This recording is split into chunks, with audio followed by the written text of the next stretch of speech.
ಕನ್ನಡ ಭಾಷೆಗೆ 8 ಜ್ಞಾನಪೀಠ ಪ್ರಶಸ್ತಿಗಳು ಬಂದಿವೆ. ಅದರಲ್ಲಿ ಮೊದಲನೇ ಕವಿ ಬಂದು ಕುವೆಂಪು ಅವರು, ಕುಪ್ಪಳ್ಳಿ ವೆಂಕಟಪ್ಪನ ಮಗ ಪುಟ್ಟಪ್ಪ ಅಂತೇಳಿ.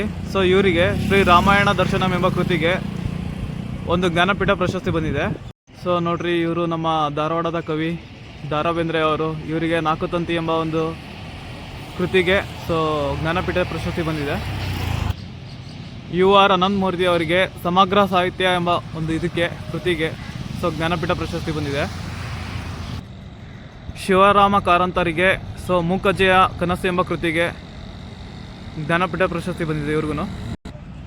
ವಿ. ಗೋಕಾಕ್, ವಿನಾಯಕ ಕೃಷ್ಣ ಗೋಕಾಕ್ ಅಂತೇಳಿ, ಇವ್ರಿಗೂ ಸಮಗ್ರ ಸಾಹಿತ್ಯ ಒಂದು ಕೃತಿಗೆ ಜ್ಞಾನಪೀಠ ಪ್ರಶಸ್ತಿ ಬಂದಿದೆ.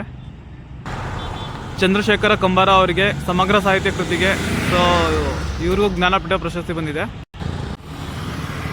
ಗಿರೀಶ್ ಕಾರ್ನಾಡ್ ಅವರಿಗೆ ಸಮಗ್ರ ಸಾಹಿತ್ಯಕ್ಕೆ ಜ್ಞಾನಪೀಠ ಪ್ರಶಸ್ತಿ ಬಂದಿದೆ.